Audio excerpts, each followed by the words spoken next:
और घाटी में एक बार फिर से सियासी पारा बढ़ गया है। फारूक के बाद महबूबा के आवास पर गुपकार की बैठक होने जा रही है। आपको ताजा जानकारी दे रहे हैं। पीएम की सर्वदलीय मीटिंग के बाद गुपकार की ये बैठक अब महबूबा मुफ्ती के घर पर होगी। बिल्कुल, जम्मू कश्मीर से जुड़े कई अहम मुद्दों पर चर्चा संभव है। इसी के साथ आपको बता दें जेके जम्मू कश्मीर में बड़ा सियासी पारा। दरअसल जम्मू कश्मीर में घाटी में सियासी पारा लगातार बढ़ता जा रहा है। फारूक के बाद अब महबूबा के आवास पर गुपकार की बैठक होने जा रही है। पीएम मोदी की सर्वदलीय मीटिंग के बाद गुपकार की बैठक, दरअसल दिल्ली में पीएम मोदी के साथ सर्वदलीय बैठक की गई थी। तमाम फैसले लिए गए थे, उसमें जम्मू कश्मीर के तमाम नेता, राजनीतिक दल वहां मौजूद हुए थे। और अब फारूक के बाद महबूबा मुफ्ती के आवास पर गुपकार की अहम बैठक होने जा रही है। सभी की नजरें इस पर टिकी हुई है क्योंकि ये बैठक बेहद अहम है और कई अहम फैसले इसमें लिए जा सकते हैं। बिल्कुल, क्योंकि सर्वदलीय बैठक राजधानी दिल्ली के अंदर हमने देखी, उससे पहले फारूक अब्दुल्ला के आवास पर ये गुपकार की मीटिंग हुई। लेकिन अब एक बार फिर गुपकार की मीटिंग होने जा रही है क्योंकि परिसीमन आयोग अपना काम कर रहा है। और जब सर्वदलीय बैठक हुई थी तो तमाम बातें कही गई थी जम्मू कश्मीर की रीजनल पार्टी की तरफ से कि आगे आने वाले समय में चुनाव हो सकते हैं। फिलहाल जो तमाम बातचीत थी वो भी हमने आपको बताई। एक बार फिर मीटिंग होने जा रही है, खासकर गुपकार की। क्या कुछ रहेगा, सीधे अमजद के पास चलते हैं। हमारे संवाददाता इस वक्त जुड़े हुए हैं। अमजद, बहुत बहुत शुक्रिया हमारे साथ जुड़ने के लिए सुबह सवेरे। अमजद, क्या स्थिति इस वक्त बनी हुई है खासकर घाटी की, क्योंकि पहले फारूक अब्दुल्ला के घर गुपकार की मीटिंग और अब महबूबा मुफ्ती के घर, क्या मायने निकाले जाएं?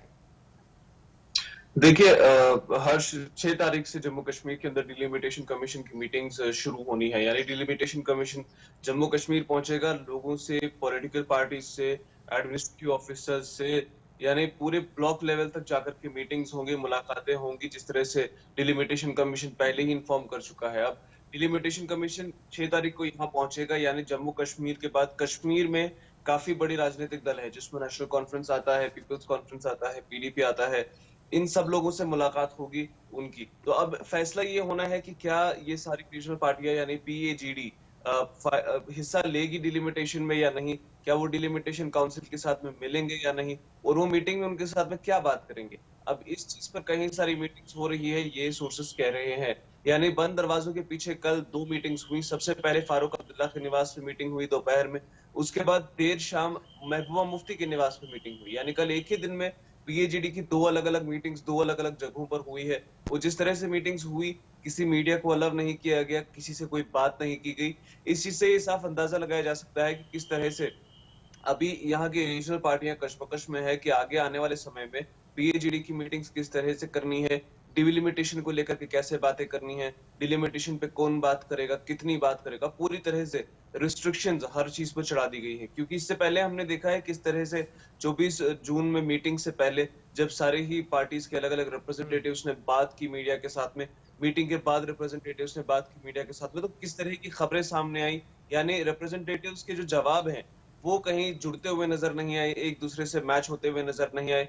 एनसी अलग जवाब दे रही थी, पीडीपी अलग जवाब दे रही थी, अवामी नेशनल कॉन्फ्रेंस अलग जवाब दे रही थी। इसलिए ताकि वो बिखर के जवाब न दे, इस बार बहुत ही ज्यादा रिस्ट्रिक्शन के साथ में बात करने का फैसला कर लिया गया है हर्ष। और पूरी तरह से मीटिंग के अंदर क्या बात हो रही है उसको पर्दे के पीछे रखा जा रहा है, किसी से भी कोई भी डिस्कशन नहीं किया जा रहा।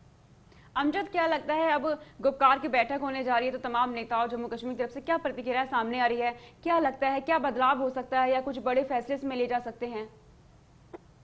देखिए सोनिका, जम्मू कश्मीर के अंदर जब भी कोई पॉलिटिकल मूवमेंट होती है तो कश्मीर बेस्ड जितने भी रीजनल पार्टियां हैं उनका बहुत बड़ा हिस्सा रहता है, हाथ रहता है सारे डिसीजंस के अंदर। और जिस तरह से पिछले कुछ दिनों में हमने देखा है, 24 जून के बाद से लगातार मीटिंग्स हो रही हैं, 24 जून के बाद से लगातार मुलाकातें हो रही हैं, सभी बड़े राजनीतिक दल एक दूसरे से मिल रहे हैं, चाहे भाजपा हो या फिर जम्मू कश्मीर के जितने भी रीजनल पार्टीज हैं उन लोग की हम बात करें। जम्मू कश्मीर के अंदर अभी डिलिमिटेशन होनी है, आगे इलेक्शंस होना है, और जितनी मेजोरिटी जम्मू कश्मीर की यहाँ की लोकल पॉलिटिकल पार्टीज की है सीट्स में, या फिर हम जिसमें लोगों के बीच में एक रुचि की बात करें, उसमें जितनी ज्यादा लोगों की रुचि यहाँ के लोकल पार्टीज में है, उससे साफ पता चलता है कि यहाँ की रीजनल पार्टीज के बगैर कोई भी स्टेप पॉसिबल नहीं है। और क्योंकि 24 जून में जो मीटिंग हुई उसमें भी यहाँ की रीजनल पार्टीज के बगैर दिल्ली सरकार कोई बड़ा फैसला नहीं कर पाई कि कैसे करना है। तो उससे पता चल जाता है कि कितना ज्यादा इंपॉर्टेंट यहाँ के लोकल पार्टीज को ऑन कार्ड लेना है। और आगे आने वाले फैसले जो भी होंगे, चाहे डिलिमिटेशन के हो, इलेक्शन के हो, स्टेटहुड के हो, उसमें यहाँ की रीजनल पार्टीज की हिस्सेदारी रहेगी, बहुत जरूरी रहेगी। और उसके साथ साथ बिना उनकी किसी भी तरह की साझेदारी की या सलाह के कोई बड़ा फैसला नहीं लिया जा सकता है सोनिका। बिल्कुल अमजद, लेकिन जिस तरीके से हम देख रहे हैं गुपकार लगातार बैठकें कर रहा है, परिसीमन आयोग अपना काम कर रहा है और कश्मीर में मौजूदगी परिसीमन आयोग की है, लेकिन खासकर क्या गुपकार के अंदर आगे आने वाले विधानसभा चुनाव को लेकर चर्चा हो रही है? क्योंकि हम देख रहे हैं कि पार्टी अपनी तरफ से पूरी तैयारी कर रही है। पीडीपी पार्टी का जिक्र करें, अपनी पार्टी का जिक्र करें, नेशनल कॉन्फ्रेंस का जिक्र करें, पीपल कॉन्फ्रेंस का जिक्र करें, तो स्थिति कहीं ना कहीं अब दिख रही है कि माहौल बनाने की कोशिश पूरी तरीके से की जा रही है। क्या वाकई आप ग्राउंड जीरो पर ये देखते हैं अमजद? देखिए, इसमें हर्ष कोई हम कहें तो दो राय नहीं कि जम्मू कश्मीर के अंदर या फिर हिंदुस्तान की किसी भी कोने के अंदर कोई पॉलिटिकल पार्टी अगर है तो वो ज्यादा देर तक इलेक्शन से दूर नहीं रह सकती। हमने पहले भी देखा, पिछली बार भी जब जम्मू कश्मीर के अंदर इलेक्शन हुए, डीडीसी चुनाव ही थे लेकिन राजनीतिक दल दूर नहीं रह पाए। पहले सबने बाइकआउट करने की बात की, लेकिन फिर उसके बाद NC, PDP, BJP, People's Conference, PAGD का यानी पूरा दल जितना भी है भाजपा को छोड़ करके वो सारे पहुंच पड़े इलेक्शंस के लिए और इलेक्शन से लड़े उन्होंने। और वैसे ही जम्मू कश्मीर के अंदर आने वाले समय में हमने देखा है कि असेंबली इलेक्शंस है, तो उसमें किस तरह की पार्टिसिपेशन रहेगी ये बड़ी देखने वाली बात है। क्योंकि जम्मू कश्मीर के अंदर हमने पहले देखा जब डीडीसी चुनाव हुए तो सीट्स बांटी गई, सीट्स डिवाइड करी गई कि एक सीट पर अगर नेशनल कॉन्फ्रेंस का कोई कैंडिडेट खड़ा था वहां पर पीडीपी ने अपना कोई कैंडिडेट खड़ा नहीं किया, यानी एक दूसरे के जो वोट कटर्स थे वो खड़े नहीं हुए। अब ये देखना है कि आगे आने वाले समय में जब असेंबली इलेक्शंस होंगे किस तरह से एक स्ट्रेटेजी बनाई जाएगी, किस तरह की हम कहें तो जो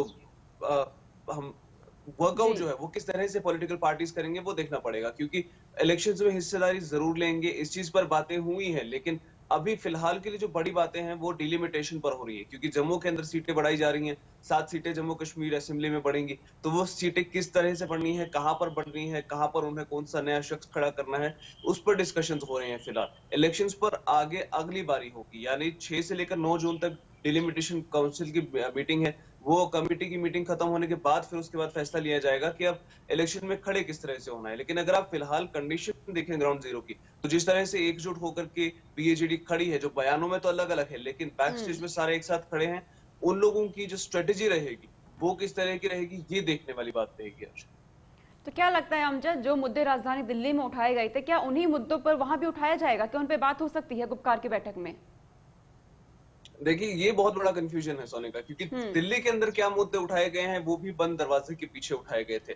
यानी अलग अलग सवाल हमने पिछले दिनों में देखा है, एक दूसरे पर निशाने साधे जा रहे हैं, अलग अलग सवाल उठाए जा रहे हैं। एक तरफ सजादुल कहते हैं कि उन्होंने कुछ नहीं बोला, अगली तरफ आकर के अल्ताफ बुखारी कहते हैं कि किसी ने कुछ नहीं बोला। फिर पीपल्स कॉन्फ्रेंस की जो पूर्व मेंबर थी वो सामने आकर कहती हैं कि जी किसी ने कुछ नहीं बोला। महबूबा मुफ्ती कहती हैं कि हमने 370 पे बात की है। भाजपा कहती है कि 370 पे किसी ने बात नहीं की। तो जो कंफ्यूजन का स्टेट है वो पूरी तरह से बना हुआ है। यानी